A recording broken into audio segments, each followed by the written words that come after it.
Oi todo mundo, sejam bem-vindos. Meu nome é Luiz Guarda e eu vou apresentar o trabalho que eu desenvolvi em conjunto com a Valentina Clavijo, Henrique Lopes Droguet e Marcelo Ramos Martins. E o título do trabalho da nossa pesquisa é Previsão do estado de saúde em baterias de lítio utilizando técnicas de Deep Learning. Então, vamos lá.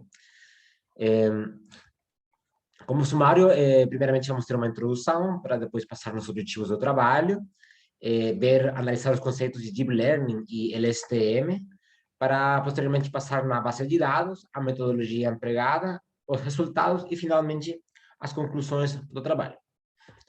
Então, como que a gente chegou nesse trabalho? Então, em primeiro lugar, as baterias de lítio representam atualmente o estado-arte enquanto a baterias, as baterias mais modernas dos diferentes equipos eletrônicos que a gente pode utilizar, ou dos carros elétricos, carros híbridos, são baterias de lítio, já que elas apresentam vários benefícios em comparação a baterias antigas, como, por exemplo, elas têm menores chances de ter algum tipo de explosão, ou alguma coisa desse tipo, e elas conseguem gerar uma capacidade maior que as das outras baterias. Então, o mercado, o sistema está caminhando só à utilização de baterias de lítio. E por isso é que tem várias pesquisas indo nesse caminho.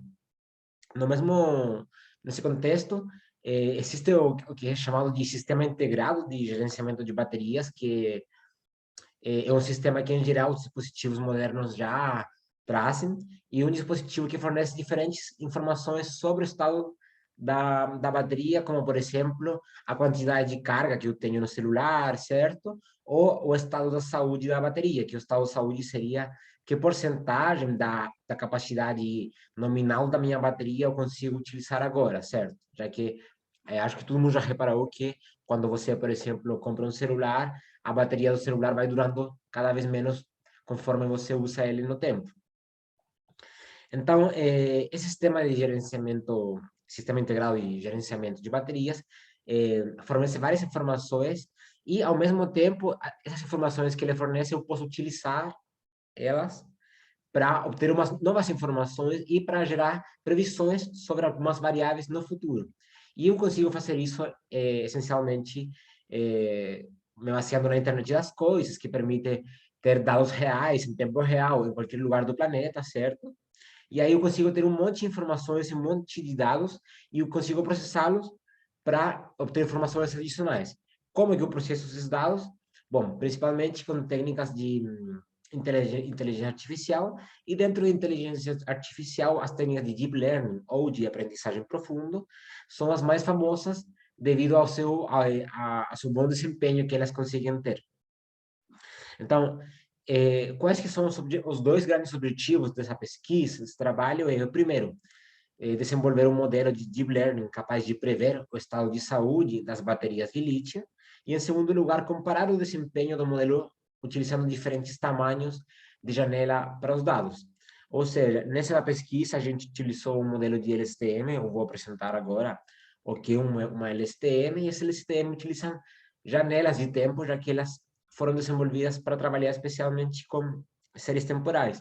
Então, o tamanho da série temporal que eu utilizo como dado pode gerar grandes mudanças na minha saída, no desempenho do meu modelo. Então, a gente quis avaliar isso, porque, em geral, os autores acostumam usar tamanhos de janela pequenos, e a gente teve aquela pergunta que o que acontece se eu uso tamanhos de janela muito grandes? Qual é a resposta do modelo? Então, vamos lá. Então, em primeiro lugar, o que é o Deep Learning? Para definir o Deep Learning, eu primeiro tenho que definir o que é inteligência artificial, que vamos definir inteligência artificial como qualquer técnica que permita ao computador imitar o comportamento humano, por mais que seja uma coisa mínima. Aí, dentro da inteligência artificial, temos os algoritmos de machine learning, que vão ser qualquer algoritmo que tenha a capacidade de aprender sem ser explicitamente programado para isso. Como exemplo disso, por exemplo, os filtros de spam que possui o Gmail.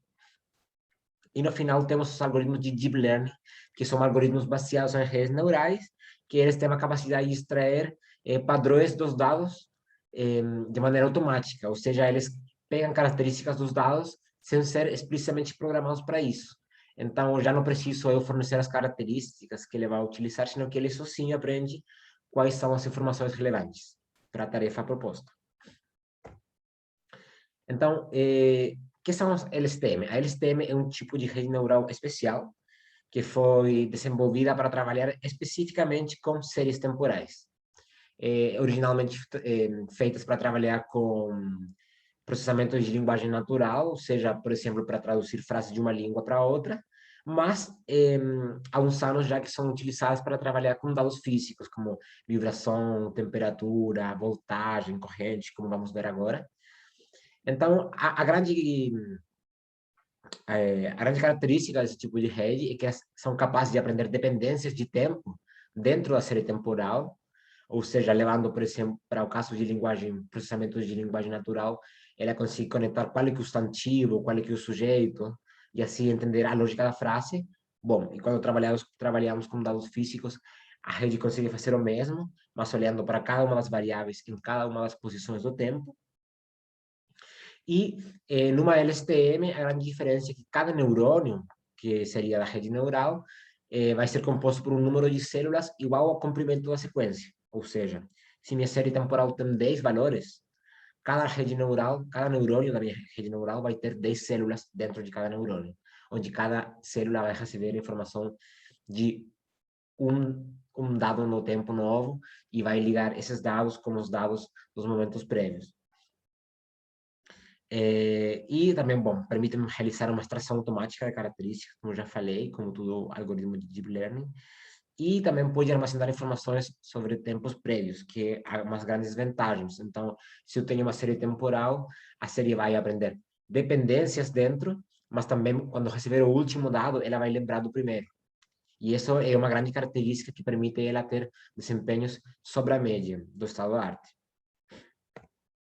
Então, vamos na base dos dados. A gente, como eu falei, a gente usa uma base de dados de baterias de lítio, e esse conjunto de dados de baterias de lítio é fornecido pelo repositório de dados do Centro de Prognóstico da NASA, é uma base de dados aberta, e os conjuntos de dados consistem em 4 baterias, são as baterias 5, 6, 7 e 18, que são o conjunto de baterias utilizado por vários autores. Esse conjunto de dados está sendo bem explorado por diferentes pesquisadores ao redor do mundo. E são 4 baterias de lítio, como eu falei, e que operam por meio de 3 perfis operacionais diferentes, ou seja, carga, descarga e um período de descanso. Tudo isso a temperatura ambiente, que é a temperatura do quarto onde foi feito o experimento. Então, assim, o experimento consistiu em aplicar ciclos repetidos de carga e descarga, utilizando uma voltagem constante, para assim atingir um envelhecimento acelerado das baterias. O experimento foi realizado até que as baterias chegaram no 30% da capacidade nominal, que a capacidade inicial era 2 ampere-hora, e então a perda do 30% é equivalente a chegar a 1,4 ampere-hora em cada uma das baterias. Aqui temos uma tabela com diferentes informações, especificações para cada uma das baterias, e temos, por exemplo, a corrente constante de carga nas baterias e a corrente de descarga, por exemplo. É importante mencionar que para esse trabalho a gente utilizou só a base de dados correspondente à descarga das baterias, já que a gente queria simular a previsão do estado de saúde enquanto eu estou utilizando meu aparato eletrônico, não enquanto eu estou carregando ele, certo? Então, a gente utilizou a base de dados de descarga, e a base de dados é composta pelas variáveis que temos aqui à direita da tela, que seria a temperatura, a voltagem, a corrente, a ciclo e o tempo. E, além disso, temos a capacidade inicial de cada uma das baterias, que é 2 ampere-hora, para cada uma delas, e o critério de fim de vida, que é 1,4 ampere-hora. Então, a metodologia utilizada para esse trabalho pode ser dividida em 5 passos principais, que em primeiro lugar seria o pré-processamento dos dados, ou seja, se eu quero realizar uma previsão da capacidade, eu tenho que pré-processar os dados para saber qual que vai ser a capacidade, qual que é a capacidade real em cada ponto do tempo. Para isso, eu utilizo como ponto de partida a capacidade nominal, e depois eu vou obtendo uma degradação conforme o tempo. Em segundo lugar, os dados foram normalizados para evitar qualquer viés da rede neural. A gente utilizou uma normalização min-max. Em terceiro lugar, a gente gerou uma divisão dos conjuntos de dados em treinamento, validação e teste, certo? Seguindo o padrão de treinamento de redes neurais. Em quarto lugar, a gente otimizou os diferentes ciberparâmetros da rede e, finalmente, fez uma avaliação do modelo. Nessa otimização dos parâmetros, a gente se parou um pouco e a gente otimizou com muito mais cuidado o tempo da janela dos dados. Então, como conseguiu você ver na tela, dá para ver que a gente testou vários tamanhos de janela, desde 5 até 170. A gente não utilizou tempos de janela maiores, já que 179 é o tamanho máximo de cada ciclo, pelo qual a gente não podia utilizar um tamanho de janela maior do que 179, por isso que paramos em 170. E após testar diferentes valores, chegamos no que o menor erro, ou seja, o maior desempenho era obtido ao utilizar um tamanho de janela de 150, que é quase todos os dados. Tá? A diferença de vários autores que já trabalharam com essa base de dados, que eles acostumam utilizar tamanhos de janela de 5, 10, que dá para ver aqui no gráfico, que são tamanhos de janela que não fornecem um resultado muito bom. A gente otimizou isso, comparou todos os tamanhos de janela e chegamos no ponto de que o melhor é utilizar um tamanho de janela grande. Bom, após otimizar o tamanho da janela, otimizamos os outros hiperparâmetros da rede. Eu gostaria de vocês observar aqui à direita da tela, temos um exemplo de como que é cada dado de entrada da nossa LSTM. Então, como o tamanho da janela é 150, cada dado de entrada vai ser uma matriz de 150 por 3. Por quê? Porque as três variáveis utilizadas para treinar o modelo são voltagem, corrente e temperatura. Elas foram obtidas após fazer um grid search. E também fizemos um grid search para todos os outros hiperparâmetros. Então, resumidamente, os valores finais da nossa rede são uma única camada oculta com 32 neurônios LSTM, uma normalização min-max, um dropout de 0,3 para evitar o sobreajuste da nossa rede, função de ativação tangente hiperbólica, o tempo de pronóstico foi de um ciclo, ou seja, como informação desse ciclo, eu vou saber o estado de saúde no próximo ciclo, estou fazendo uma previsão do futuro, e o treinamento foi feito por 150 épocas, o batch size foi de 64, e o tempo de treinamento médio foi de 70 minutos, que pode parecer muito, mas dado o tamanho da base de dados, é um tempo ok, pensando na matemática que está por trás das LSTM, certo? E o otimizador foi o Adam, e a função de perda foi o erro quadrático médio, ou MSE. Então, aqui na tela temos os resultados para cada uma das baterias. Temos, está mencionado à esquerda, né, o conjunto de treinamento, validação e teste. E o primeiro que eu gostaria de vocês observarem é que para o MSE, que foi a função de perda utilizada, as 4 baterias, independente se for conjunto de treinamento ou de teste, o erro delas está no mesmo ordem de magnitude, ou seja, 10 elevado a menos 4, certo? E isso é muito importante porque isso significa que nossa rede não tem um sobreajuste muito grande no conjunto de treinamento, ou seja, ela foi treinada como um conjunto, mas quando ela é testada num conjunto, como é o conjunto de teste, que é um conjunto que a rede nunca viu, ela consegue manter o erro no mesmo nível ou no mesmo ordem de magnitude. Também temos na tabela o MAE, que seria o erro absoluto médio, o erro RMSE, que seria a raiz do erro quadrático médio, e o MAP, que seria o erro absoluto percentual. E em todos os casos, vemos que, por exemplo, para o MAP, o maior erro é obtido no conjunto de teste, que é uma coisa esperável, e chega num 3%. Que isso é, ou seja, é um 3%, é menor ou 5% que é utilizado para esse tipo de modelos. Então, eventualmente, com esses resultados, poderíamos falar que o modelo poderia ser aplicado no mundo real nesse sentido, porque temos valores de erro muito bons, nesse sentido, um erro muito baixo. A continuação, temos um plot de cada uma das baterias. Então, em vermelho, temos os dados reais de capacidade ao longo do tempo. Em azul, temos a predição feita por nosso modelo. Temos o intervalo de confiança de 95% também. E a linha preta horizontal indica o final de vida útil da bateria. Então, bom, quanto para a bateria 5, quanto para a bateria 6, que foram utilizados como conjuntos de teste, de treinamento, desculpa, podemos ver que a predição está sempre muito perto do valor real, e fora isso, a predição está sempre dentro do intervalo de confiança de 95%. Ou seja, independente do que o valor que fala o modelo não é exatamente o valor real, a diferença com o valor real é mínima, né, segundo o erro que já foi apresentado.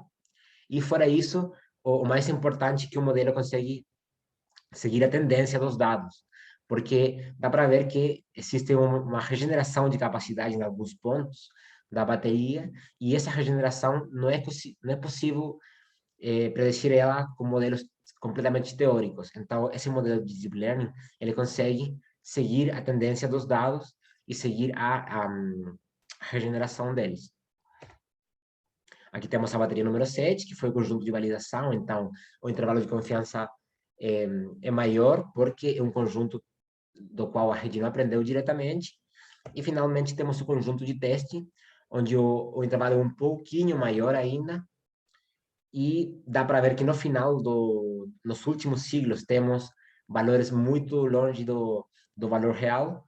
Porém, esses valores aparecem só após o final da vida útil da bateria. Então, nesse sentido, esses valores não seriam tão importantes para nós, porque estão fora da vida útil da bateria. Então, se eu vejo como que se comporta o modelo antes do final da vida útil, ele consegue seguir a tendência dos valores de capacidade e, em geral, sempre o intervalo de confiança, dentro do intervalo de confiança estão os valores reais, que eu esperava.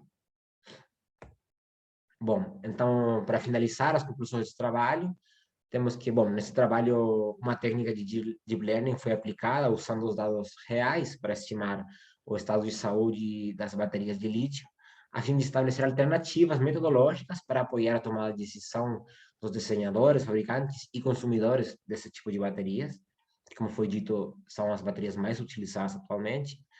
Em segundo lugar, os autores analisaram os resultados da estimativa desde a perspectiva dos índices de erro e a diferença de capacidade por ciclo também. Nesse sentido, obtivemos um erro bastante baixo, de 10 elevado a menos 4, e os resultados evidenciaram que a LSTM é uma arquitetura de redes neurais adequada para estimar o estado de saúde das baterias de lítio, uma vez que o MCE da estimativa de estado de saúde nas diferentes baterias analisadas foi inferior a 0,01%, falando do MSE.